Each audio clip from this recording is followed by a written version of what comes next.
Hello, hello, and welcome back to the Healing Grounds. Before I get into this video, I want to say one thing.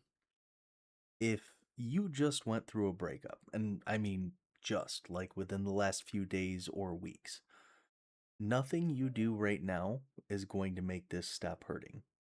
Not the gym, not journaling, not talking to friends or watching videos like mine. It's going to hurt.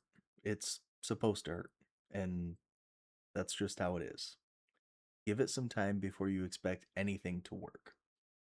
For everybody else, for the people who are a handful of months out or maybe longer, and you still can't get your brain to stop replaying the relationship or the breakup, this is mostly for you.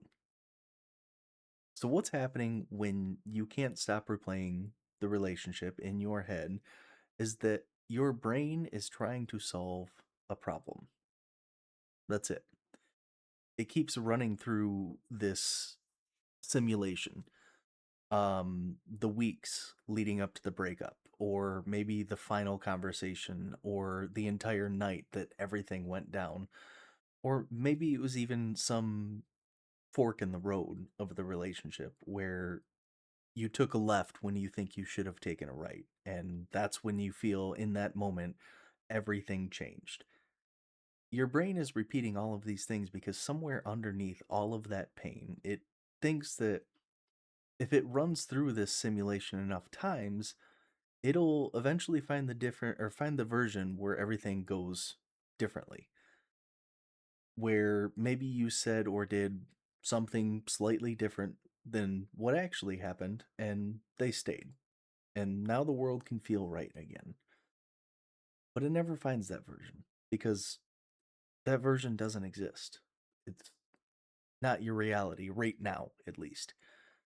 And your brain doesn't know that yet, so it keeps going through this loop.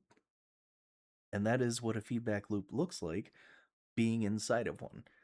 And it's not weakness, it's not you being obsessive. You're not crazy for doing it. It's just your brain doing what brains do when they're trying to process something that doesn't have any clean resolution. It's looking for a door that you can leave. You can walk away from all this pain through this door, but it can't find one. So it keeps circling back to the beginning of the maze and trying again. But the problem is that some of the things that you are doing are probably keeping you stuck in that loop for a lot longer than you need to be. Rereading old text messages, going back through old pictures, or checking their social media to see what they're up to now or how they're feeling or if they're posting any sad songs, or asking a mutual friend how they seem, or whether they've mentioned you, or whether they look happy or sad. Maybe some of you are even driving past their place to check for cars that you don't recognize. Maybe going back and listening to playlists that you made together on repeat at midnight. Every single one of these things that you are doing is feeding that loop.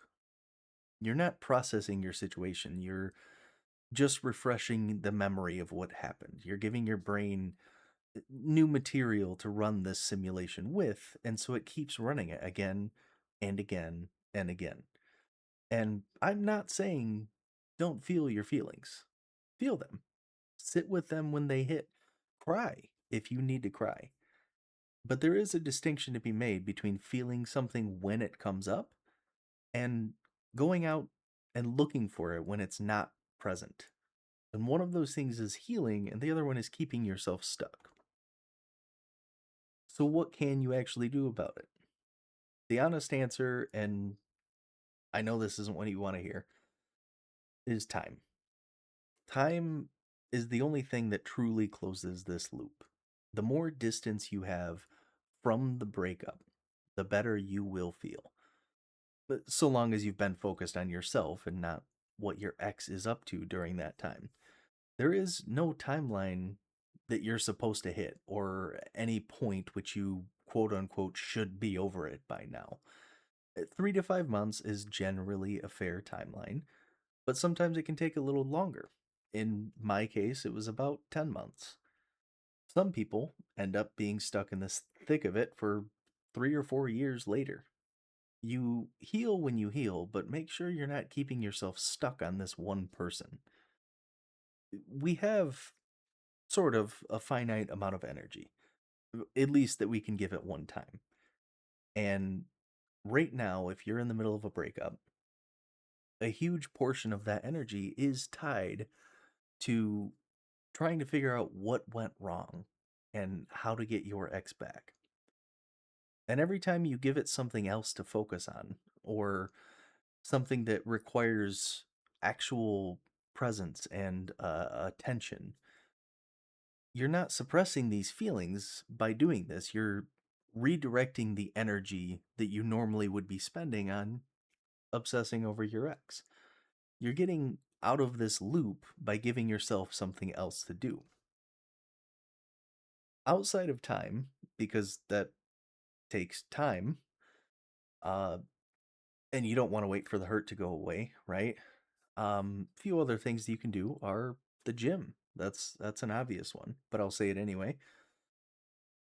The biggest reason that you go to the gym is because of how it makes you look, right? When you look better, you will feel better.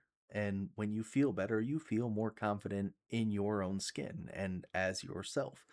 But outside of the vanity of that, changing your body's chemistry is something else the gym does, or just being active in general. It reduces the same stress hormones that are keeping you feeling anxiety over your ex. You walk into the gym flooded with cortisol in your system, and you walk out with endorphins doing their thing instead. It is one of the best things you can do to physically interrupt the loop, at least for a few hours. But if you can't go to the gym, or maybe you're self conscious about it, go outside. Walk around somewhere new, somewhere different. It doesn't have to be far, either from home or just far as a walk. It doesn't even have to be a meaningful walk. Just get your body moving through a physical space that isn't your house or even bedroom. Pick up something that requires your hands and your attention. Maybe an old hobby that you let slip when you were in the relationship, or a new one, something you've always been curious about. Take up cooking. Cook a new fancy meal that you've never made before, or reorganizing or redecorating a room, cleaning out your closet, or cleaning out your kitchen, making your bed every day, showering, brushing your teeth. These are the normal base level things that you can do to feel normalcy, right? Right now, you need normalcy in your life. These things sound almost offensively normal, but I think that's exactly why we need to do them, because you had your normal disrupted in what feels like an earth shattering way. And right now, you need normal. How and wherever you can get it. These things work because they require you to be present and engaged, and that's what disrupts the loop. One of the biggest things, journaling. Write it down. Write everything down. This isn't so that you can go back and analyze it. And if you don't want to, you never have to read it again. You just need to get it out of your head and out into the world where it can sit without you having to carry it.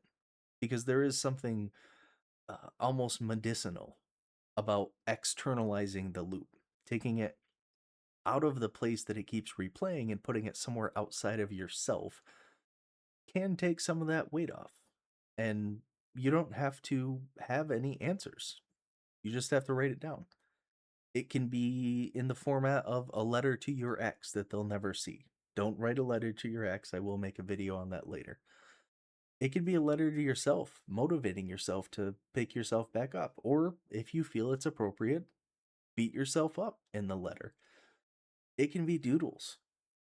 Now, you can type a journal, you can do voice notes, but something I want to bring up about these versus pen and paper or pencil and paper is that, in my opinion, they are less effective because you can type faster than you write, and you can speak even faster than that. Sitting down with a pen and paper forces you to slow your thoughts and organizing them almost along the way. Sometimes you might not get everything out of your head that you had in when you started writing, but if you forgot them, were they really that important to be holding on to? One more thing you can do: talk to someone, a really close friend, possibly even a family member, a counselor, or a therapist if you have access to one. Whoever you can talk to, do it. And it's not necessarily to get their advice, it's just for the same reason as journaling, it's to say it out loud to another person, to get it out of your head and out of your body. Because these feedback loops thrive in silence and in isolation. So bring it out into a room with somebody else. None of these things are magic. None of them are going to make everything stop overnight or in a week or probably even in a month. And like I said in the beginning, if you're in the first few weeks, some of this won't work yet, and that's okay. That doesn't mean you're doing it wrong, it just means that the wound is still fresh. But if you're months out or a year out and you're still kind of in the middle of it, ask yourself honestly, how many of these behaviors are you doing to still reinforce this loop? Rereading your old texts, checking their social media, listening to old playlists that you made for each other, because the loop isn't going to close on its own, at least not while you're still feeding it actively. It only closes when you stop giving it new material and start giving yourself somewhere else to be. So that's all I've got for today. Drop a comment, and if you're still in those early weeks, just need someone to help you make sense of what's going on, let me know. You were whole before them, and you're still in there. I'll see you in the next one.